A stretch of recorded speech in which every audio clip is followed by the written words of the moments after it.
त्यामुळे ते सगळ्या धाड्यावरती केलं असेल, पण मी त्यांना उत्तर नाही देत. शेवटी त्यांचं वय मोठं आहे आणि मी त्यांना दादा म्हणतो, प्रामाणिकपणानं सांगतो. मी त्यांना दादा म्हणतो, सन्मान करतो, पण सन्मान शब्दाचा अर्थच त्यांना कळत नसेल तर त्याला मी काय करू शकत नाही. आणि ते जे बोलतात ना, ते त्यांचे शब्द नाहीत, ते देवेंद्र फडणवीसांचे. देवेंद्र फडणवीसांनी जसं ओबीसीचा छगन भुजबळ आणि बाकीचे नेते विरोधात घातले, तसंच मराठ्यांच्या अंगावरती त्यांना घालायचे असं त्यांचं. ते शब्द त्यांचे आहेत. कारण काय आता त्यांचं कोणचं काय म्हणलंय, मला कोणचा अली जिला का काय म्हणलाय ते मला नाही माहिती. आता यांचे शब्द कोणाचे तर हे चपला व्हायला लागलेत फडणवीस साहेबांचे. त्यामुळे यांच्यावरती बोलून काय उपयोग नाही आणि अर्थही नाही. मराठ्यांनी त्यांच्यासाठी शक्ती किंवा मी घालायची गरज नाही, शब्द व्हायला घालायची गरज पण नाही. सन्मान करतो याचा सन्मान शब्दाचा अर्थ मात्र दादांनी समजून घ्यावा. पुन्हा पुन्हा तेच सांगतो.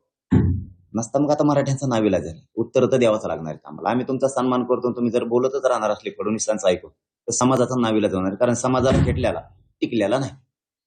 शेवटी पुन्हा एकदा दादा म्हणून सांगतो की देवेंद्र फडणवीसांचं ऐकून मराठ्यांच्या अंगावरती किंवा आमच्या गोरगरिबाच्या आंदोलनाच्या अंगावरती येऊ नका.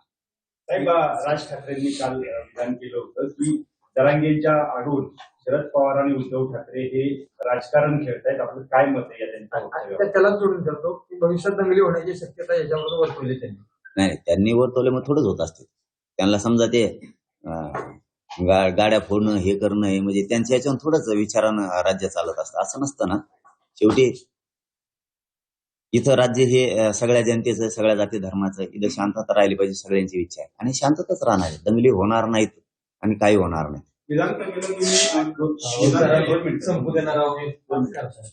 त्यांचा जो दुसरा राजकारणाचा मुद्दा आहे त्याच्यावर तर आम्ही सहमतच नाही. कारण आम्हाला कोणी पण कोणत्या पक्षाचा आहे, कोणाचा आहे असं म्हणलं जातं. पण महाराष्ट्रातल्या मराठा समाजाला मी दर दिवस सांगतोय की आपलं आंदोलन राज्यात कुठे सुरू नाही. कोणाला आडू पण नका आणि कोणचं आंदोलन पण करू नका. मराठ्यात खूप दम आहे हो जाब विचारण्याची. मराठ्यांना जर ठरवलं जाब विचारायचं तर मुंबईत जाऊन विचारू शकतात मराठी, एवढी ताकद मराठ्यात. त्यामुळे सध्या आंदोलनं नाहीत, विनाकारण ते त्यांना बळ मिळाल्यासारखं होतं. काल महाराष्ट्रात म्हणला की मुंबईमध्ये जावं लागेल. जर तुम्ही लोकांचा कौल पण काल विचारत होता की जायचं का, अशा पद्धतीने तुम्ही विचारत होता. नेमकं काय तुमच्या डोक्यात आहे? मुंबईला तुम्ही जाणार आहे का? डोक्यात काय नाही, जे बोलतो ते स्पष्ट मीडियाच्या बांधवासमोर बोलतो आणि मीडियाच्या बांधवांनी इतका विश्वास मी दुसऱ्यावर ठेवत पण नाही. मला काही बोलायचं असलं, सरकारशी बोलायचं असलं, कोणाशी बोलायचं असलं, मीडियाशिवाय मी बोलतच नाही. ते पारदर्शक माझ्या कामाला